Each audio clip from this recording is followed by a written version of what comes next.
নমস্কার।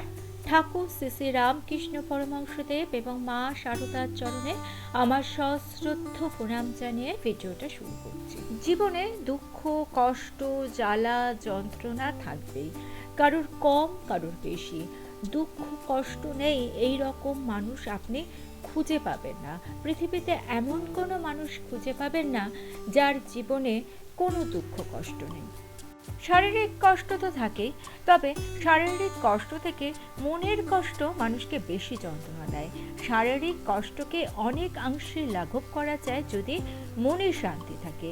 আমরা যতই বলি জ্বালা যন্ত্রণা থেকে মুক্তি চাই, মুক্তি সহজে আমরা পাবো না। প্রত্যেকটা মানুষেরই কিছু কর্তব্য আছে, কর্মফল আছে, তাই মুক্তি চাইলেই মুক্তি পাওয়া যায় না। আর দেখুন, মানুষ তো একা নয়, একটা মানুষকে কেন্দ্র করে আশেপাশের অনেক মানুষ থাকে। তাই জ্বালা যন্ত্রণা কষ্ট যতই থাকুক, আমরা কিন্তু আমাদের আশেপাশের মানুষগুলোকে মাঝখানে ফেলে রেখে ভাবতে পারি না যে আমরা মুক্তি চাই। সেটা কিন্তু অনেকটা স্বার্থপরের মতো হবে। ধরুন, একজন মা কিংবা বাবা, তাদের সন্তান আছে এবং সেই সন্তানকে কেন্দ্র করে তাদের মনে হয়তো কিছু দুঃখ কষ্ট আছে, কিন্তু সেই দুঃখ কষ্ট থেকে মুক্তি পাওয়ার জন্য তারা তো সেই সন্তানটাকে ছেড়ে চলে যেতে পারে না। তাহলে তো সেই সন্তানের দুঃখ কষ্ট অনেকটা বেড়ে যাবে। মা বাবা হিসেবে তারা কিভাবে পারবে? তাই এই দুঃখ কষ্ট নিয়েই কিন্তু তাকে জীবনে চলতে হবে, চলতে সে বাধ্য। সে একটাই কাজ করতে পারে, এমন কোনো উপায় বার করতে পারে যে এই দুঃখ কষ্ট সহ্য করার ক্ষমতাটা অনেক বেড়ে যায়। এটা ছাড়া সে আর কি করতে পারে?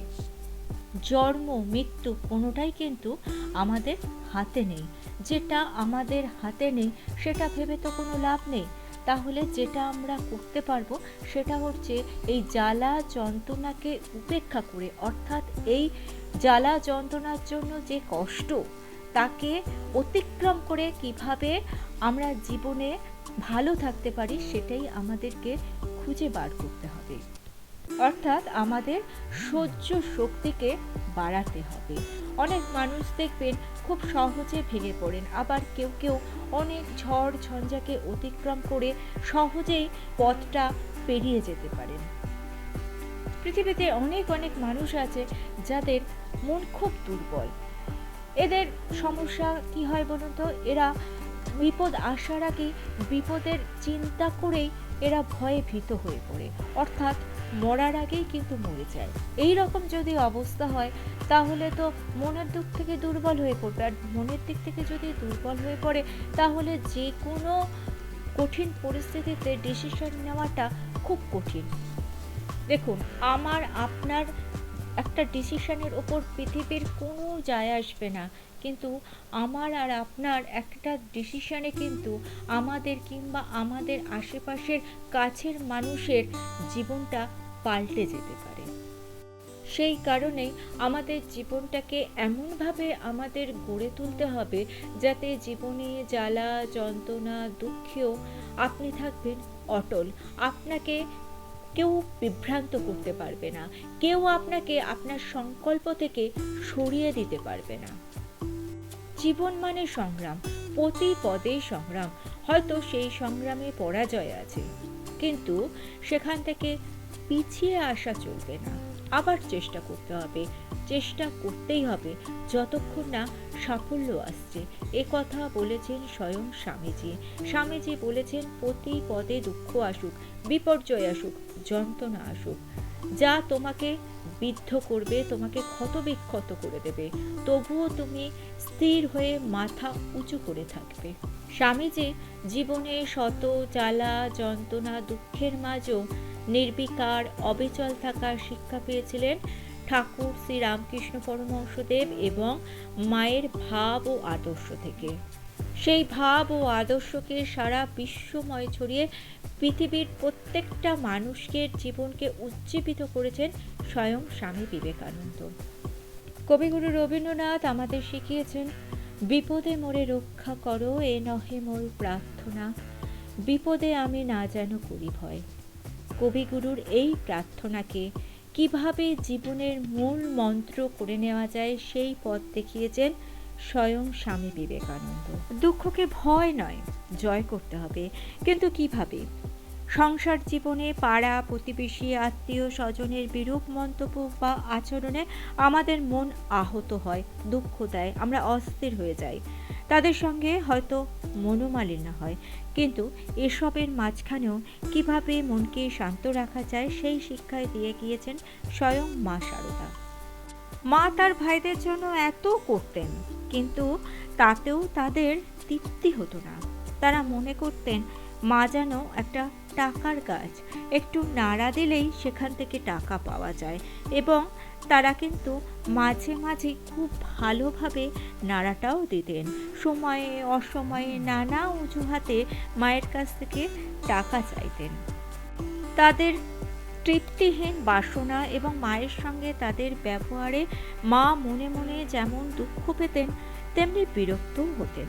একদিন মা বললেন, ওদের কি আর নিবৃত্তি আছে? ওদের কিছুতেই নিবৃত্তি হবে না, শত দিলেও হবে না। সংসারী লোকেদের কি নিবৃত্তি হয়? ওদের কেবল দুঃখের কাহিনী, কেবলই টাকা টাকা করে। ভাইদের এই রকম ব্যবহারে মা মনে মনে বিরক্ত হলেও মুখে কিছুই বলতেন না, কারণ তিনি ভাইদের খুব স্নেহ করতেন।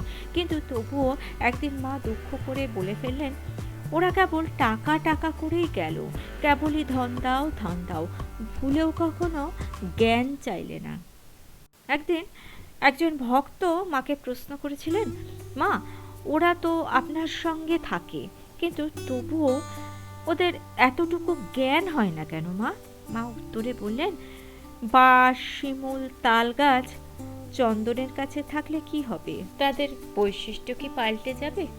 আসলে জীবনে দুঃখ, কষ্ট, জ্বালা, যন্ত্রণায় নির্বিকার, অবিচল থাকতে গেলে আপনাকেও চন্দন গাছ হতে হবে।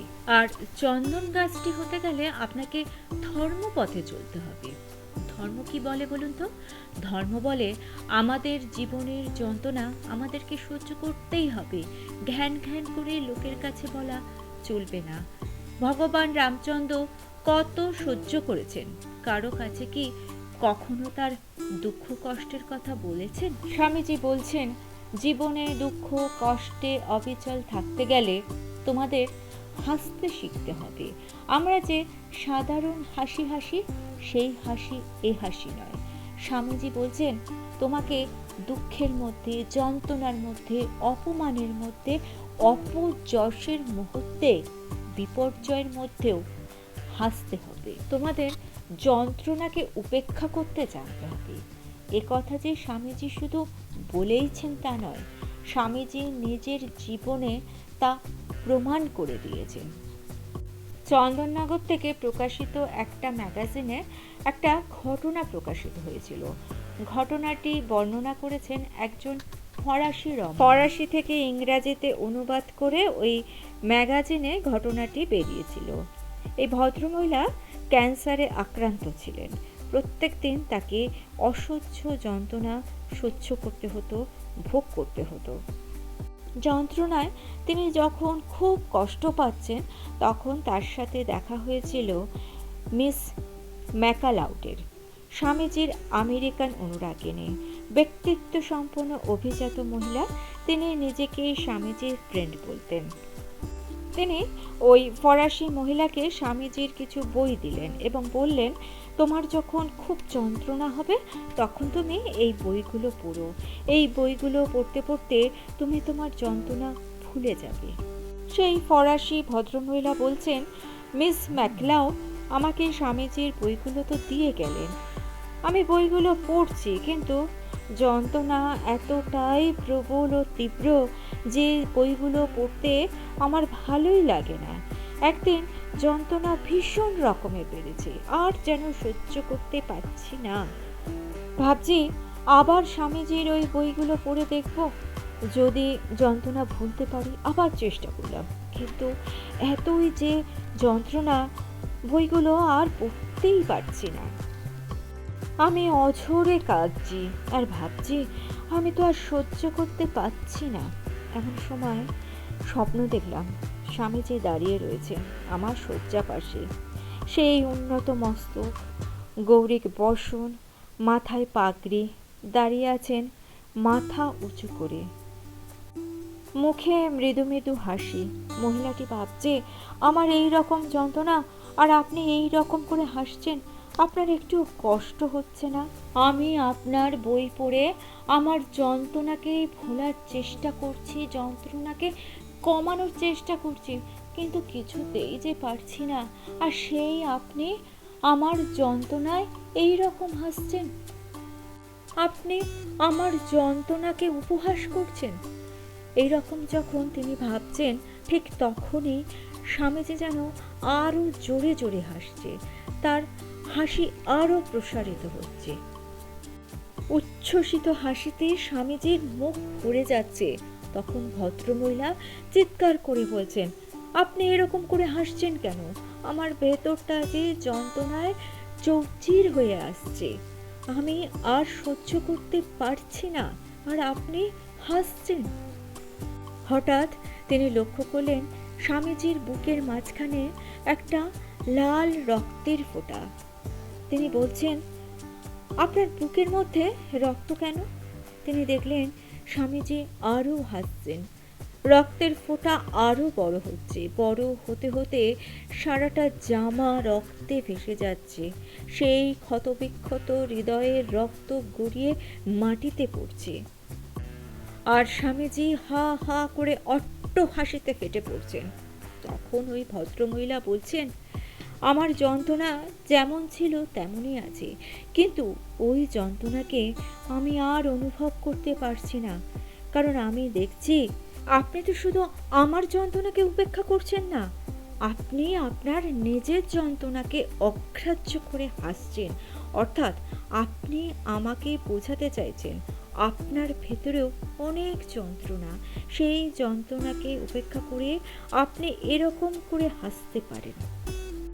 আপনি আমাদেরকে শেখাচ্ছেন তোমার জীবনে যে যন্ত্রণা, তার থেকেও বেশি যন্ত্রণা আমার বুকে, তবেও দেখো আমি হাসছি, তুমিও এরকম করে আমার মতো করে হাসো। আপনার মেসেজ আমি এখন বোঝার চেষ্টা করছি। আপনি আমাকে এই বার্তা দিয়ে গেলেন, দুঃখ যন্ত্রণা থাকবে, বেদনা থাকবে, তবুও আপনার মতো করে হাসতে হবে।